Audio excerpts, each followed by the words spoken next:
welcome back to Let's Pour Up. My name is Colina and I have two guests today. One of my guests used to play the flute and is slightly obsessed with cooking and game shows, and has also tried out for the Seagulls. And my other guest was on a bowling team named Asians for Life. Is a Seattle girl who doesn't eat seafood. I have questions. And has an iPhone, but is secretly team Android. Please, let's welcome the ladies who make up SistahBoss, Marquinta, Obomanu, and Miss Mary Williams. Hello, hello. Hello. Thanks for being here today, ladies. Thanks for having us. Yes, Of course. thanks for having us. We're excited. Yes. So we always start with the moment of meaning. So I'm going to read a quote, and then I'm just going to ask for your response to it. Okay. Cool. All right. So the quote says, "What is a boss? A woman who prays, slays, makes her own money, tends to her business, does her best, and trusts God for the rest." Thoughts? I'm going to use that. Yeah. That's the first Period. thought. I think what comes from all those things, really, because, there can be negative connotations behind the word boss. And I think as a woman and a woman in business, a mother, wife, all those things, boss to me is really about an energy. Yeah. It's really about a vibe and how you represent yourself and how you step in your power. Yeah. So I love everything about that because it really does speak to really who we are and what we're trying to, the culture that we're trying to cultivate and uplift and affirm, really. Yeah, Absolutely. I love it. Yeah, I really feel like as you went through that list, what struck me is that I would put the and God does the rest, but put that first. Yeah. Because that's what enables you to be a boss, to thrive in all those spaces and all those roles that we have. And so, I agree. It just really resonates with what SistahBoss is all about and kind of what we're trying to do out here. Come on, in these streets. All right. So, who tried out for the Seagulls and who does not like seafood, but is from Seattle? Okay, let me explain. Okay. Because the people need to know. We need to know. Okay, way back when, I think I was probably 19, my dear friend, Renee Hollingsworth. Yes, I'm going to put her name out there because it's all her fault. Okay. We were just sitting around one day and she said, "Hey, they're having tryouts for the Seagulls. I want to go." Okay. And she talked us into going. This was her journey. We decided we'll go hang out with her. Yeah. Messed around, got down there, tried out, Messed and around and got out there, and I made the finals. And then I was like, wait, this was not supposed to happen. How any of this works. So it was fun. Okay. My whole family. By that time, my mom, my stepdad, everybody was there, and I was like, this is not the journey I was planning to be on. So funny, but it makes for a fun story. Yeah, it is. Okay, so that's hilarious. No seafood. See, here's the thing. Because you know how I feel about seafood. know. Right. Okay, so and our birthdays are close together, and she's Yes. like, "Let's go eat." Oh, I forgot. I need a crab boil for my birthday. Look, I'm from Seattle. Family from Louisiana. Yeah. And I just cannot get into it. I don't know So why. it's a preference. It's not It's like a preference. an allergy. I'm not allergic. When I was a kid, I used to try to say, "Oh, I'm allergic," so people wouldn't talk about me too bad. Oh my God. I don't know why. I can't get into it. I've tried. That is, The whole crab, lobster. I tried, and it looks wonderful. Y'all look like you are having the best experience. And we are. And I want to get into it, but I just the taste has not been yet acquired to my palates. I'm acting surprised, but this is my pet peeve with my Yes. friend Yeah. because we can't enjoy crab and lobster together. We went to celebrate my grandmother's 81st birthday yesterday at a seafood happy restaurant, and I birthday. was like, "Can you add chicken to a salad? She asked for a is there a hamburger. burger on the menu?" Oh my gosh. Pray for me because I really want to join y'all. I do. I really want to be a part of it. I just can't. I don't know why. I can't get into it. Okay, but I don't know if I feel more of a way about the seafood or secretly being Team Android. That could have been her. It's That me. is not It's me. me. It's me. I am team Android, but I got bullied. I won't say by who. I got bullied. The group chat. I messaged the group chat, right. And I will be honest, the group chat changes things, okay? So I think I had an iPhone for work, and I was like, you know what? Let me just go ahead. Yeah. But I got all of the apps from my Android. I got all my Google stuff on there. So I'm an Android girl. The Android camera is supposedly superior to the iPhone. The calendar situation, like literally, we don't even want to get into it because that's not what we're here for. Okay, but I do have an iPhone, but I'm team Android, baby. Okay, I'm not mad at it. Okay, well, let's get into it. This is getting to know you. I have some questions for you, but also it's really conversational when we do this session. And so the first question is really, what is the origin story of SistahBoss? Tell me about your journey. What led to the concept and creation of your company? I guess I'll take that one. Yes, you're good at telling the story. All right. So in a nutshell, in 2018, I left my career with the city of Seattle. I had worked there for 20 years, 15 years in the private sector before that. Yeah. And I needed to reinvent my life. I needed to prioritize my health and my time with my family. Yeah. And just, I felt that God was moving me and it was time to leave that portion of my career. But I was 54 years old, and I somewhere deep down knew that my work wasn't done. I just didn't know in what form. And at the time, I'd been doing a little bit of teaching at the Evans School at the University of Washington. I'd been doing a little bit of consulting on the side, and so I figured I'd lean into that a little more. Along the way, I'd been fielding all of these questions from women about, how did you make it? How did you rise to that level? I was a senior executive in the city and in the private sector. And so my journey is such that, people have wanted to be mentored or understand, hear a little bit about my story. And I've been open about that. That I think is a gift that I bring, and it's something that I value. And so I've been doing it informally. And then a lot of those conversations that I would have with Black women were my daughter's friends. She'd send people my way, call my mama. Right. And so when I retired, and there was a friend of ours who kind of said, you need to do something with that. You need to, formalize that. And we brainstormed a little bit, and we're like, well, what could this look like, and what could this be? And so 5 years later, it all kind of came together.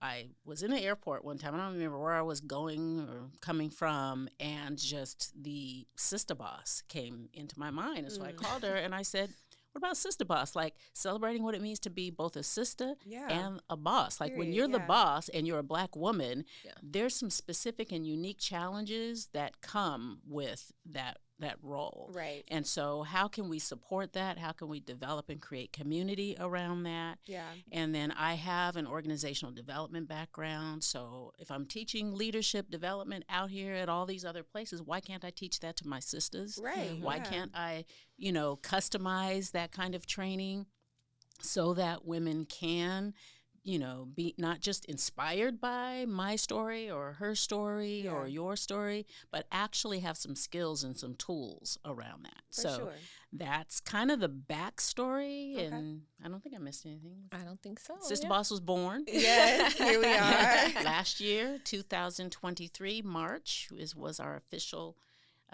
launch. We had our launch party at the Wow Gallery in UK. And it's just we've been blessed to just have been received so warmly by the community. There is a need, there is a niche, and so we've just really leaned into it, and we're excited about what's already happened, but how much more there is to do.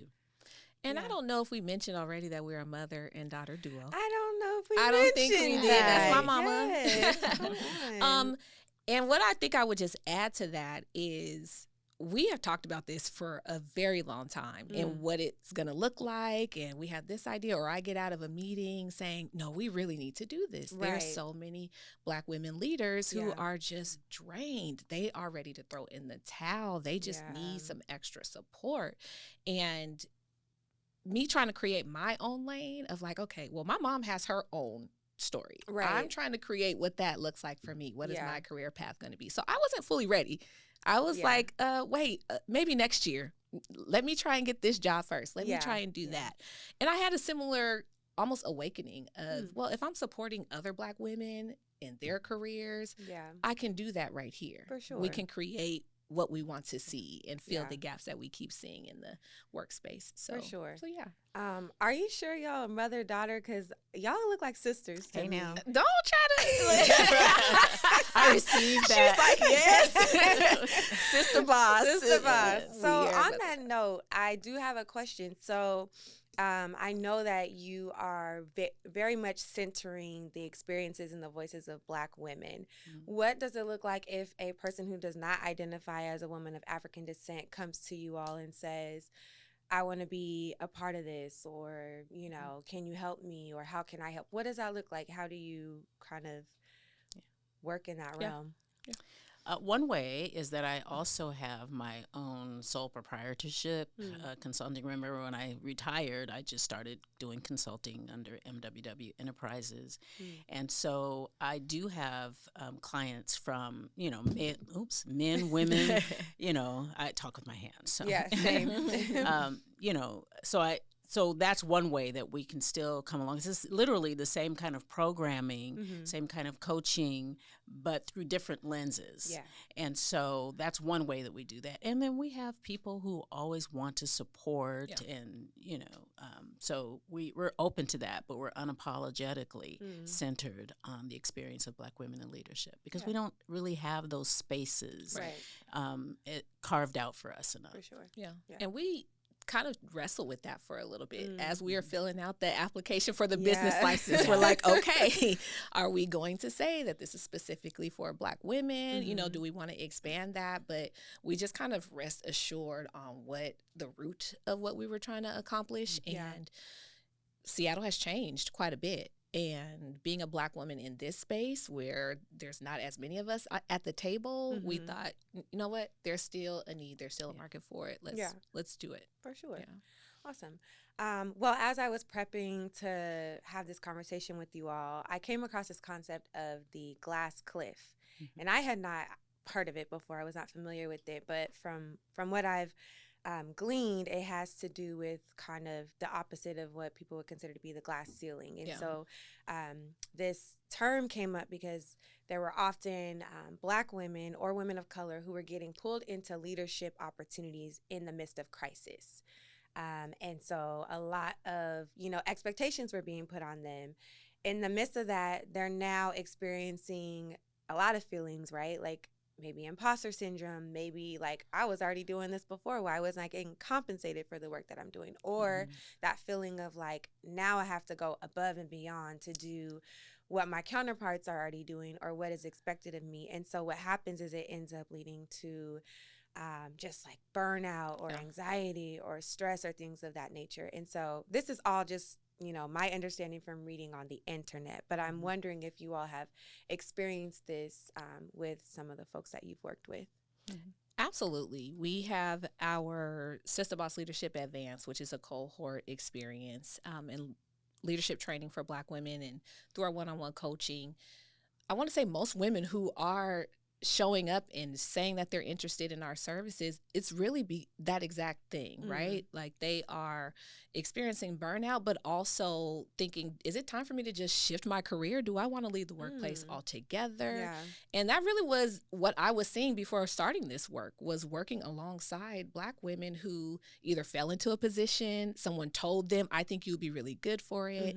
They're all excited about they're all excited about the opportunity, and then they get there and experience the racism.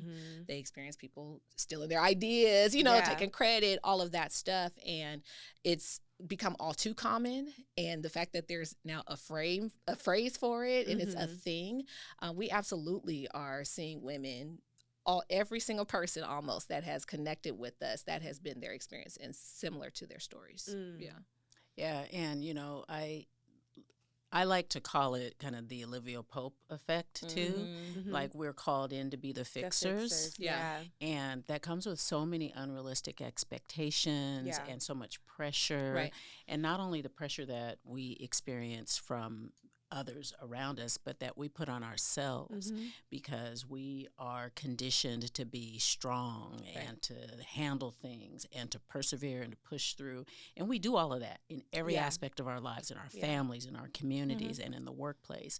And so that leads to the stress and the burnout and can have some catastrophic outcomes. You know, we've certainly seen in the news about women who are taking their lives, you know, or who are, you know, dropping dead, you know, because of this, what I really see as workplace trauma and how and workplace trauma is a real thing for a lot of people for a lot of reasons, but it lands on us as Black women in a very specific way. So the glass cliff is a real thing, and it's what we try to do is help women keep from falling off that cliff. So what are some ways that you would offer support if, you know, you're coaching someone that's in that situation? And along with that, do you have what are ways that you both practice self-care? Because this is a lot of work, right? You're kind of like, I don't want to say carrying the burden, but you're taking on these experiences that people are going through that can be traumatic and maybe even triggering. So how are you practicing self-care for yourselves as well? But the first part double is part question. How do you support women in that position? And secondly, how do you practice self-care?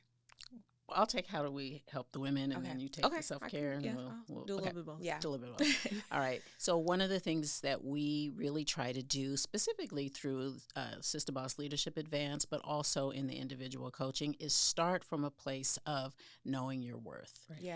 And so, for example, in the SistahBoss Leadership Advance, or SBLA, our first session is SistahBoss 101, and we just spend time there unpacking what it means to be a sister boss. How do we define that for ourselves?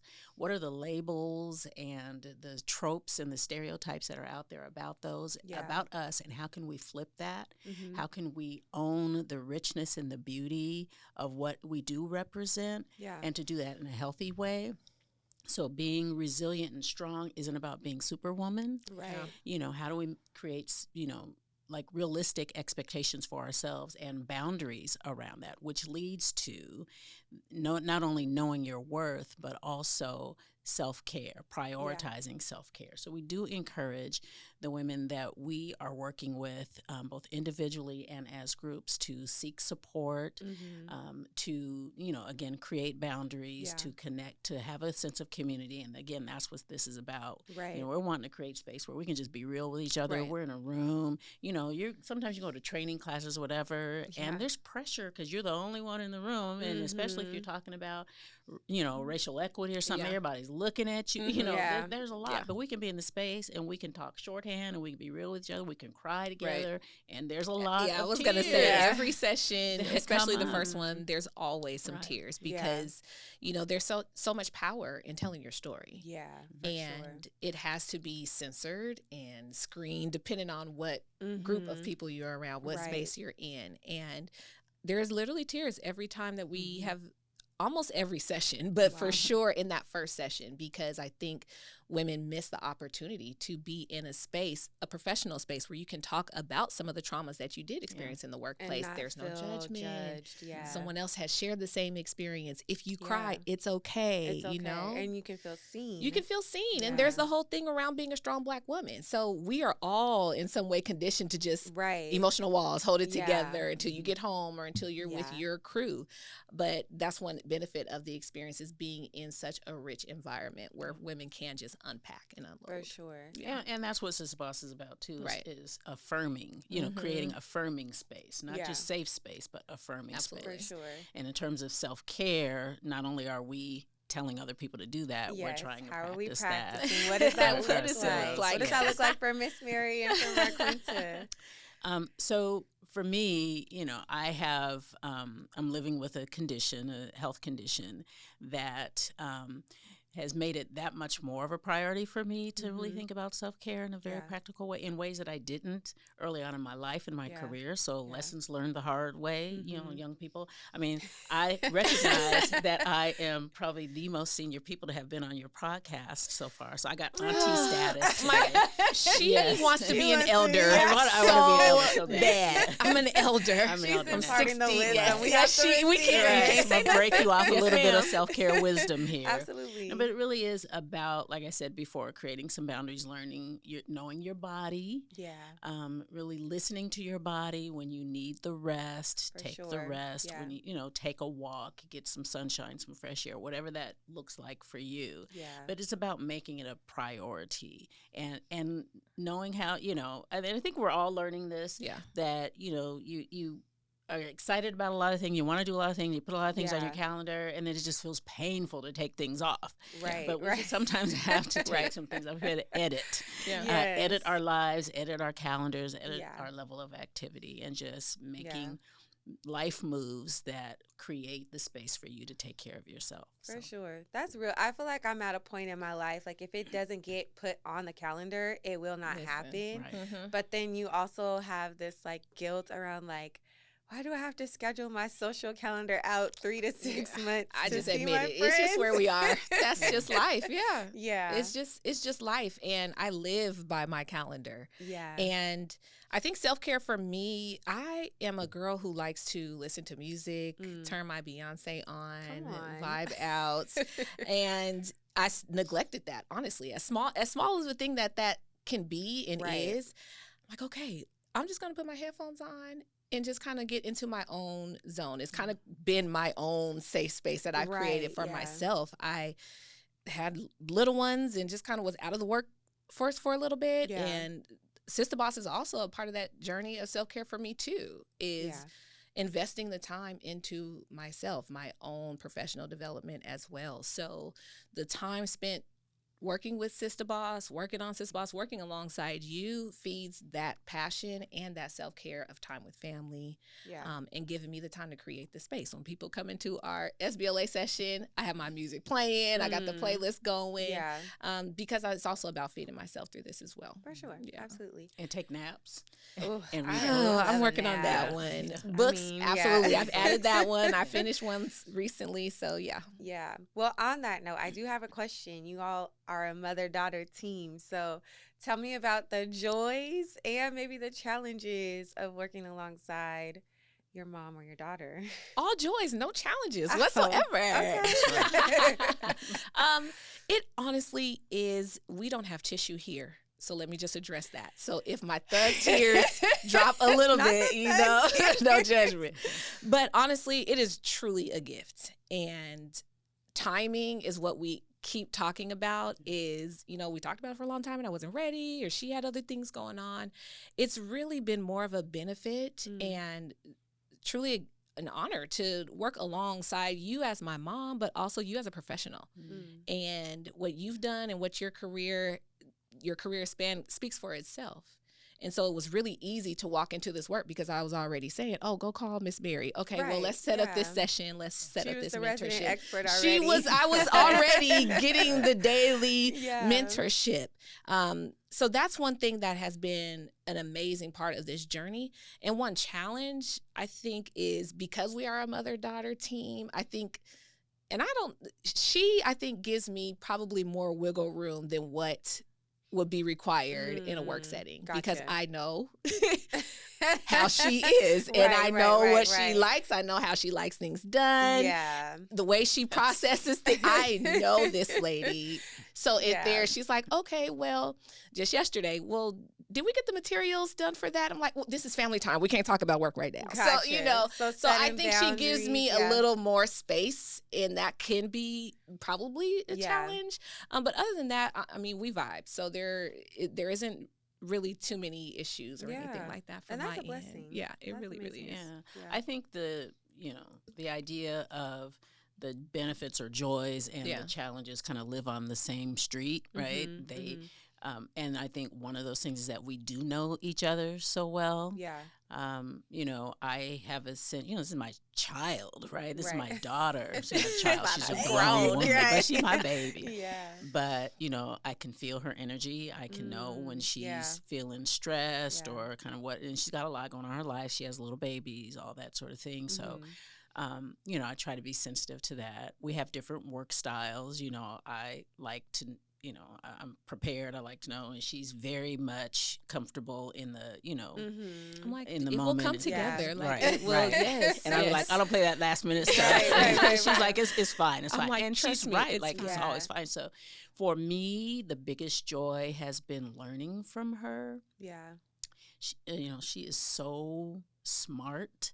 And in ways that I'm not, like she's very intuitive. She can peep a situation. The Aquarius in me, I'm like, right, you know. So that for me, like I'm learning something new every day from you.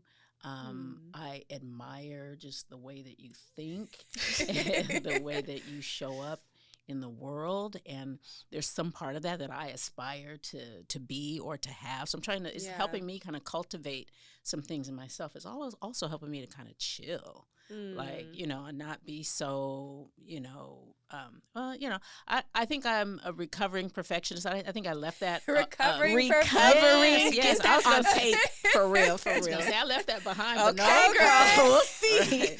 She said we're not at the recovery stage. We'll see. We're work in progress. That really is kind of the biggest joy, and to watch her blossom and bloom and just to grow. Like she talked about this being part of her journey as well. Like she sits through those same activities, and you know, one of the things that I've seen her really grow in is her own presence and just kind of stepping into her power and to, you know, this whole public speaking thing and being at the mic. You know, whatever. I like to set the mic up, make sure everybody is good, get everything scheduled. She'd go sit in the background and be fine. I'm shy. But I'm kind of. Well, you know, first of all, you're not shy. But what I would say, like, just from observation and being around you all and working with you all, I think that in any relationship, it's really important to know each other's, like, love languages. Yeah.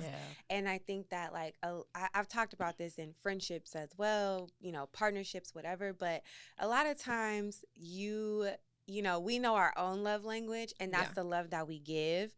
But knowing your partner, friend, daughters, etc's love language and being able to respond and reciprocate in the things that they need in love, I think actually like creates an amazing balance. And that's what I see about you all. It's like we all have strengths, but we have shadow sides with those strengths, right?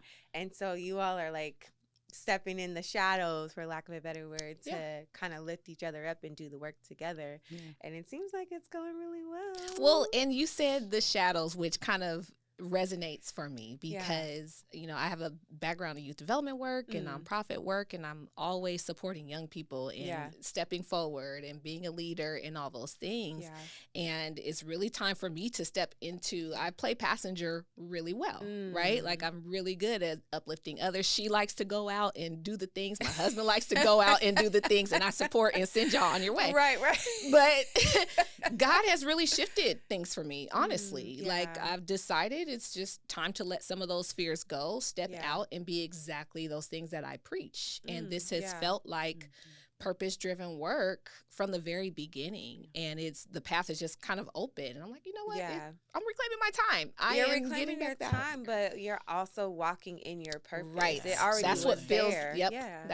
That's very much how it feels. The time. My husband and I talk a lot. I have been talking lately about, there's all this conversation about generational wealth and all of that and what that represents and our responsibilities around that. And, you know, and we connect to that. But for us, it's more about generational purpose and for modeling those things, you know, the commitment to community and, you know, all the values that we've tried to instill in our children is our purpose. And now to see that manifest in what, you know, both of our children are doing.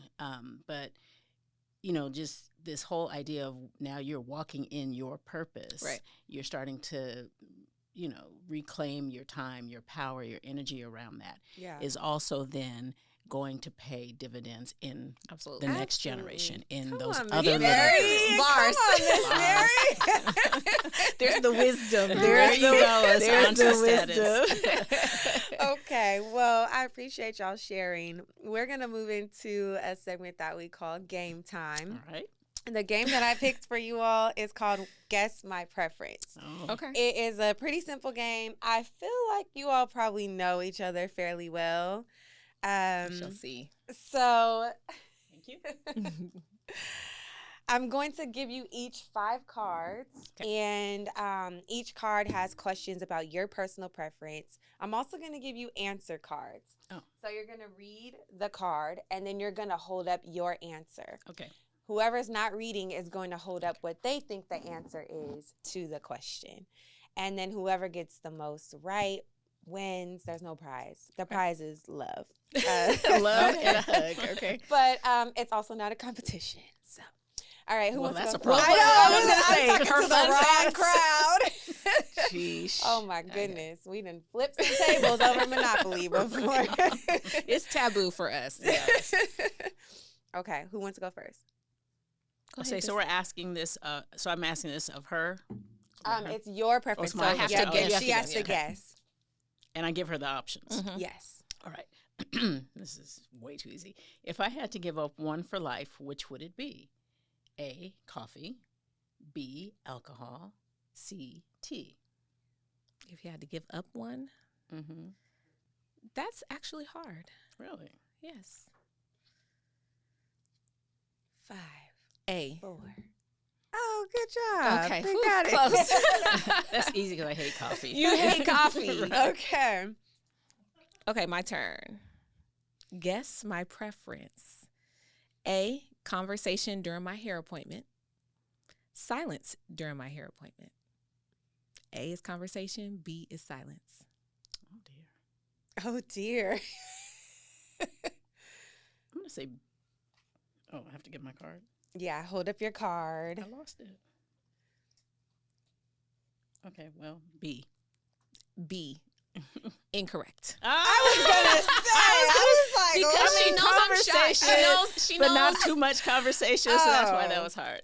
Conversation for me. I love to kiki in the chair. Yeah. I like the environment of the hair salon. I could be there all day. Yeah. But I think where hers comes from is I have an on and off button. So I can be on, and then I'm like, I don't want to be social no more. So the hair appointments work because I get my time in, and then I so go. let me ask you this, because I recently went to get a massage, and they were like, do you want them to not talk to you during the massage, or do you care if they talk? And I had initially said I don't care, but then my lady was talking the whole time, and I was like, dang, I kind of wanted it to be quiet. Do you have a preference? Oh, definitely be quiet. Silence. I'm here to I'm sleep. not trying to Yes. hear. I'm not trying to answer no questions. Sorry. Yeah. Okay. All right, Miss Mary, you are up. All right. If I received free tickets to an event, guess my preference. A, spoken word poetry night. B, stand-up comedy night. That's hard. A, O, and B. Stand-up comedy. B. B. Hey, good job. See, I know right. I know you. I told know you she you. knows me. Okay. Can All I right. decide on what my cards are? My turn. You skipped me. Oh, Yeah, I'm I sorry. sure I'm sorry. did. See, Okay. she's trying to I was win. going to let trying to y'all work win. it out. Okay. Okay, guess my preference. A, audiobook. B, physical books. C, podcasts. Huh. Are you Yes. a bookworm? I want to be a bookworm, so I Okay. keep buying books. You're an aspiring the time, bookworm. right? The time, I need to prioritize it. Yeah. But I love buying books. I Okay. love the art of having my book Yeah. with me. I And her take it with attention me. span about listening to something. I is can't. Not, It's Yeah, very low. yeah. Okay. Hopefully you watch this podcast. I'm gonna watch it beginning to end, and everybody else will do the same Nonstop. thing. Yeah, that's right. Okay. All right. Guess my preference. No naps for a year is A. B. No snacks for a year. Ooh. That is so hard. That's hard. A. Yep. You are very much a snacker. She got to have some nuts, some chips. She said, I won't take a nap if I could eat. She's going to, yeah, she wants her snacks for sure. Yeah. Guess my preference. A, 1 hour dinner with a celebrity. B, 15-minute conversation with the president. Absolutely. Yes. And I can't do nothing with 15 minutes. Who's I need a little more time. celebrity? Who's the, oh my gosh, there's so many. Easy choice, Beyonce. Because she's so secretive and just kind of like in her own little world, I want to crack the code. I need to know, what do you be doing, Beyonce? What's your opinion on this? What do you think about that? Right, you know, right. so Yeah. Okay. that would be the choice. Is it my turn? I believe so, yeah. All right. Guess my preference. A, trying a new dish. B, sticking with my favorite dish. I was gonna say, oh my gosh. Okay, so we like A. to try new things. Yes, I love to cook. I love to cook. watch cooking shows and get inspired and try new things. Oh, from the cooking shows. Yes, girl. Okay. Yes. I have all the Everybody's all the not recipes. able. She is a new, let's try this. Oh, I'm going to put my spin on I it. love that. I'm going to do this new thing. Yeah. Which is crazy that I'm such a picky eater because she cooks Right. all the things. Yeah. And I'm like, But you were talking earlier about self-care. That is really one of my self-care strategies is to be in the kitchen. Like when I'm stressed or when I got too much in my mind, it just helps me to what I call culinary therapy, to go in that kitchen and just create and to be in my space. If I'm not feeling well, all of a sudden I have energy when I'm cooking. So it's very much a thing for me. Okay, cool. guess my preference. Okay. 3-part question. A, romantic comedy. B, action. C, horror. A, yep. Mm-hmm. Okay. Yep, that would be my Little preference. rom-com. Yep. Mm-hmm. Yep. Okay. Okay, final question. Guess my date activity preference. Ooh. A, free outdoor concert. B, learn salsa dancing. C, hot air balloon ride. Now you gotta keep in mind, You know, keep in mind who I'm going on a date with. Right? So I was like, this is about you, but my It's not dad really ain't doing about too him. much. Right. So I got to find a balance between the two. I'm going to go with A. And also, good yeah, job. they Okay. love We love music. that, She yeah. loves to Yeah. dance. Okay, So, yeah. perfect. And my last one is guess my preference. A, yoga. B, meditation. Oh. Yes. I used to Okay. love yoga. I would've picked This is a B. reminder. Let me go ahead and get back into it. Get back into it. Yeah. All right. Well, that was fun. This Well, was fun. okay. Were there? I don't know. I think I somebody. think I got one lost because wrong. I think I Okay. got one wrong from you. But I think we, But we all. Yes, win we're all in the winning. game Yeah. of it was a love. trick question. Yeah. It was a trick question. It was. Well, thank you guys for playing. Thank you. That We're was fun. gonna move into a segment called "A Win Is a Win," Okay.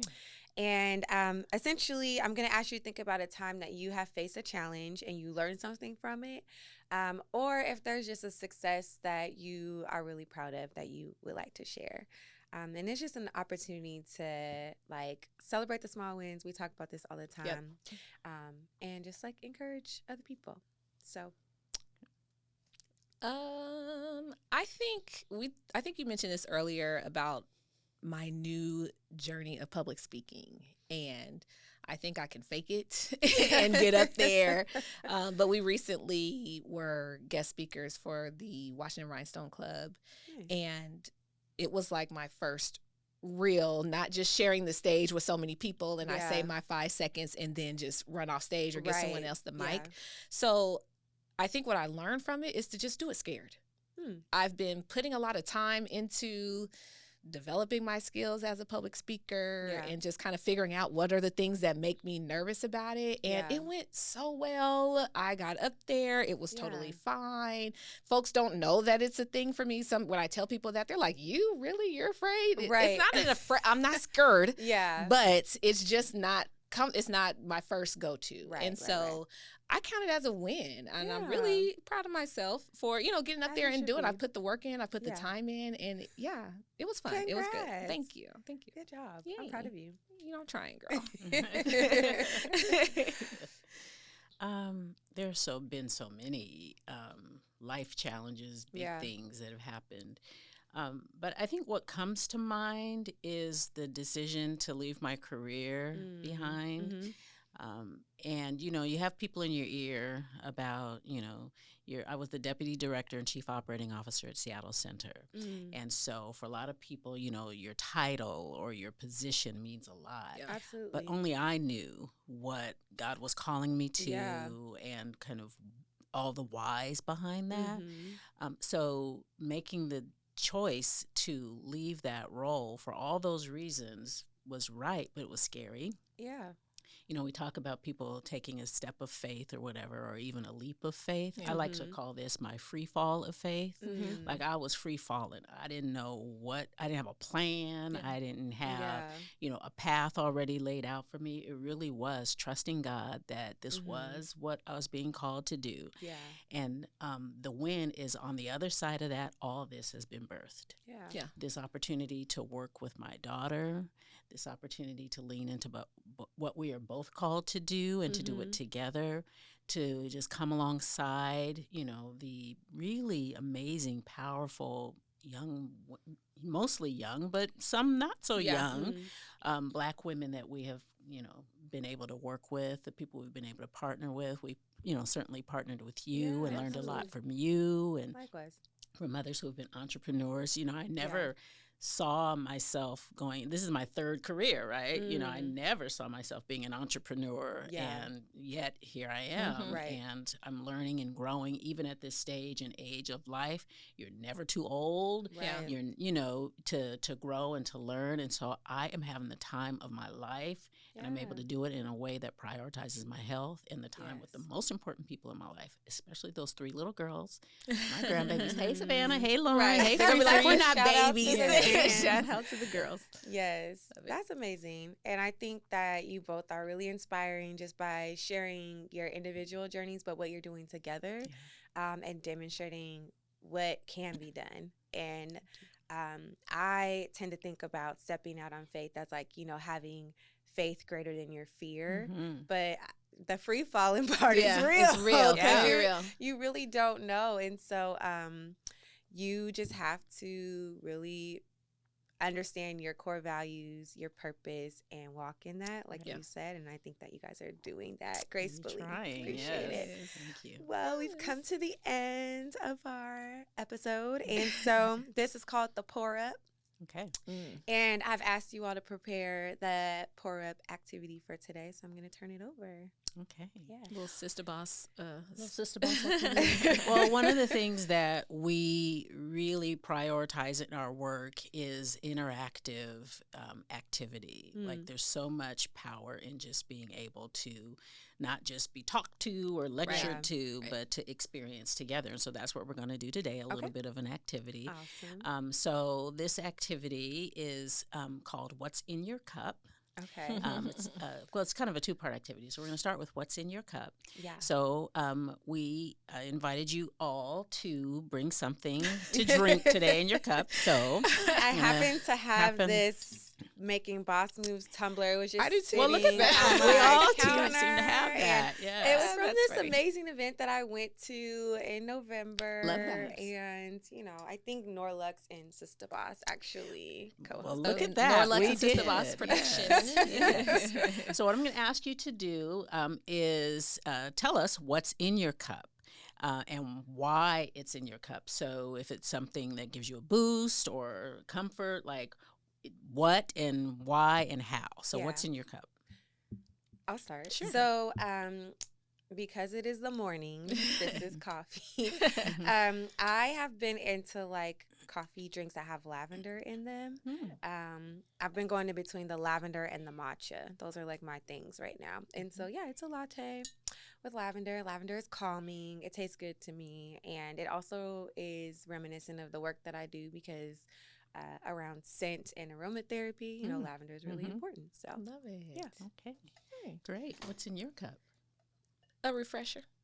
A little Starbucks drink. I'm not a coffee drinker. I want to be, but again, my picky situation. But gives me my boost. And I don't know if it's a mental thing, if it's what's in the drink, if it's the word refresh. I'm not exactly sure. I like to get it, and my ice is now melted, but do my little shake and get it all set up at my desk. And I think it's just put me in a mood. When I was studying for my master's, I will always get the refresher for some reason. So I think it's just kind of become my habit of like, okay, and okay, now I'm focused. It's my day, my time. So that's kind of my go-to drink. Well, what's in my cup is hot tea. Anybody who knows me or has, met me within 5 minutes understands my relationship with tea. Tea represents kind of a sense of calm for me, but it's also, I like black teas because there's a little bit of caffeine, sometimes more than a little bit, but it gives me a boost. Nice. I like to drink my tea in the morning. I like to have a good cup of tea at night. I like different flavors of teas and trying teas. My husband said I can't buy any more tea because all the different kinds are like spilling out of the cabinet by now. But it gives me a boost. It's my go-to. It gives me a sense of comfort. And this activity helps us to understand that there are certain things that we do that we cling to as our comfort. Yeah. And sometimes that's good. We have to have those things that give us comfort that maybe are a good habit, but also things that give us a boost, things that, we want to inspire us or to give us energy or whatever. Yeah. And sometimes that's about what we put in our body, what we choose to eat, what we choose to drink, and that part of that experience. Sure. So I'm going to ask you now to think about that, not just kind of in that physical, tangible sense. We're going to talk about what fills your cup. So as you think about your life as kind of a receptacle for all things good, that's your cup. What is it that you pour into yourself? What fills your cup? What are the things that fill your cup? So we'll start with you and go the other direction. I think it's changed over time. But one thing that has really stayed consistent is my friendships and time with my girls. My girls as in my friend girls. And, my daughters, we have a good time with my little ones for sure. They cool, whatever.